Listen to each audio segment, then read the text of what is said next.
Apa benar Mas yang dulu pernah ikut kerja Mas Rian di HR? Katanya sudah banyak yang tidak betah.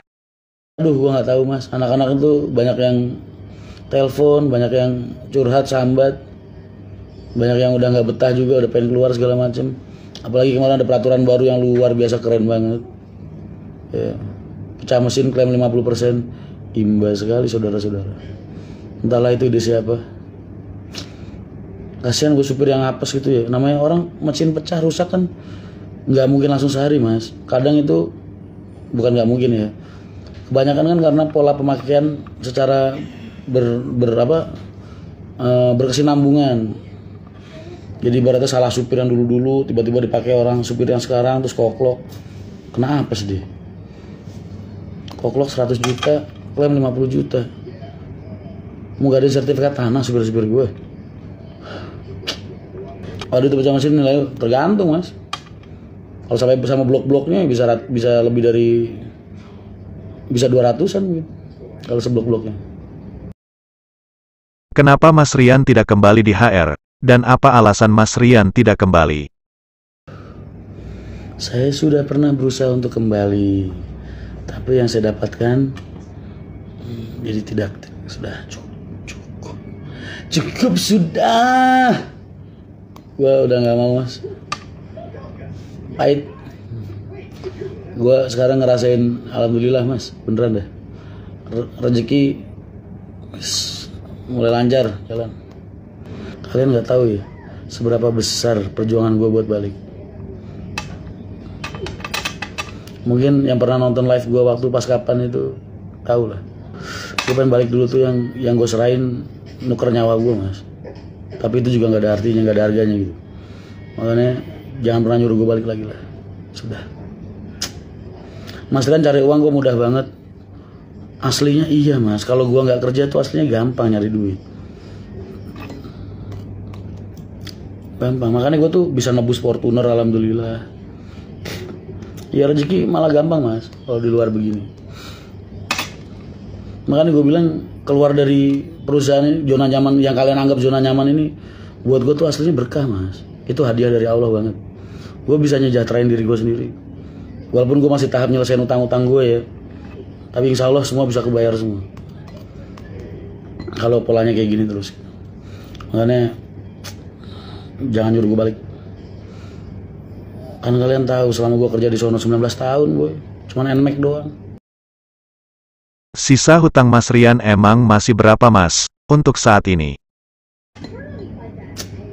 150-an mungkin.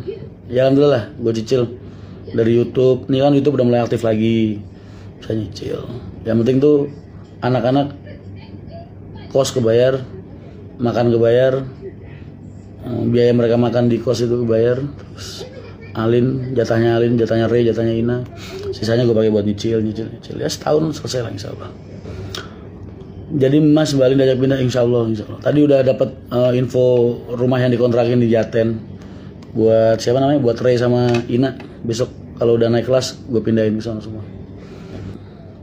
Mas, gue kasih tahu ya, lu tuh jangan takut hidup susah Mas. Lu punya Allah ngapain takut? Lu lihatlah wajah gue. Pernah nggak gue bersedih gara-gara kehilangan harta, kehilangan tahta? Gue nggak pernah Mas ngerasa sedih. Buat gue kegagalan mah biasa. Kegagalan tuh bukan masalah Mas. Yang jadi masalah itu kalau lu nggak mau bangkit lagi, lu nggak punya kemampuan buat berjuang lagi, nggak punya keinginan buat fighting lagi, itu yang jadi masalah boy. Kegagalan mau gagal sekali, 2 kali, 3 kali, 4 kali, 5 kali, mau ratusan kali gagal, it's not a big problem. No. Harusnya lu bersyukur karena ketika lu gagal Mas, titik kebangkitan lu tuh akan lebih kuat dari sebelumnya. Paham kalian? Katanya Mas Rian dikasih mobil sama bos PO Bis Kencana Indonesia. Itu settingan apa beneran Mas? Amin. Itu beneran Mas, itu nggak ada setting-settingan. Demi Allah gue nggak ada settingan. Gue nggak ngerti sama Mas Tony itu pola pikirnya gimana bosnya Kencana itu. Kemarin yang ngomong juga general manajernya, dia juga nggak ngasihin langsung. General manajernya apa namanya? Mas, Pak Tony nggak tega ngeliat Mas Rian kemana-mana naik bis, bawa motor sendiri. Ini ada kaki nganggur Mas Rian bawa aja gitu. Wah, gue deg-degan dong digituin ya kan. Secara gue nggak kerja di sono, nggak apa. Sebetulnya, bro itu mobil nafasnya panjang banget itu Kia Cerato, nafasnya panjang banget, RPM-nya tinggi banget boy. Passenger ladies only, betul. Jangan rubah warnanya mas. Wah, pengen gue rubah hitam sama kayak api dikit-dikit merah-merah. Jadi kan sesuai STNK-nya merah kombinasi. Untung gak dikasih L300. Ya itu masih bagus mas. Lu tau gak inventaris gue pertama kali dulu apa? Carry Losbak mas. Itu gue pakai bertahun-tahun. Inventaris gue pertama kali dulu tuh Carry Losbak. Itu gue pakai bareng ke terminal, gue pakai bareng ngangkutin snack. Ntar pulangnya naik Losbak lagi di belakang. Kan ada fotonya waktu itu gue tunjukin. Bertahun-tahun itu. Jadi gue mobil mah nggak pernah milih mas, nggak pernah minta. Dulu gue pernah ngejemput apa namanya, polisi lah, pangkatnya apa gitu, mungkin agak tinggi, gue nggak ngerti lah. Dia tuh dari agen jetak kan, ketinggalan bis dong, ketinggalan langsiran maksudnya. Telepon bapak posisi di mana, saya masih di jetak. Marah-marah nggak karuan. Akhirnya gue jemput mas, pakai Carry Losbak itu. Lo tau nggak jawaban dia gimana? Saya ini perwira, kamu jemput pakai mobil angkutan kambing, dia bilang. Gue dalam hati mikir dong, ya Allah pak, berarti gue kambing dong, gue bilang. Ya udah bapak kalau nggak pengen ikut nggak jadi nggak apa-apa pak, besok tiketnya dibalikin aja, gue bilang. Gue tinggal pulang aja, gue sakit hati gue. Dikatain saya ini perwira, kamu jemput saya pakai angkutan kambing, dia bilang. Lah itu mobil padahal gue pakai sehari-hari, berarti gue kambing dong. Masya Allah, gue kalau masih ingat banyak kisah mas hidup ini. Gimana kabar Bang Ishak mas? Kok jarang muncul di vlog YouTube Mas Rian sekarang? Yang pagi masih datang bersih-bersih rumah, cuman emang nggak mau ditunjukin, soalnya kan tahu sendiri mas, masih kerja, masih dapat gaji, ya kan. Kalau tiba-tiba lo ngapain sosak? Pak, anak bininya makan apa?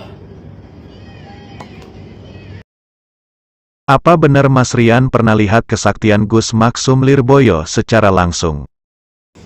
Mas, bukan tahu-tahu lagi. Saya ini saksi mata kejadukannya Gus Maksum, mas. Gus Maksum waktu kampanye PKB, kan gue ngawal di belakang dia, mas. Pakai motor. Terus gue pakai slayer, udang-udang gue gitu. Panjang banget sorban gue pakai buat udang-udang. Wah, ngawal Gus Maksum gue, mas, kampanye PKB dulu. Gus Maksum ngamuk-ngamuk di panggung, pencak, rambutnya kayak ketiup angin, berterbangan. Gue ngeliat, mas. Kalian kan cuma tahu ceritanya. Gue ngeliat.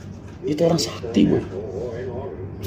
Rumahnya ada peliharaannya monyet dulu, dalamnya yang di Lirboyo, sebelah kiri jalan.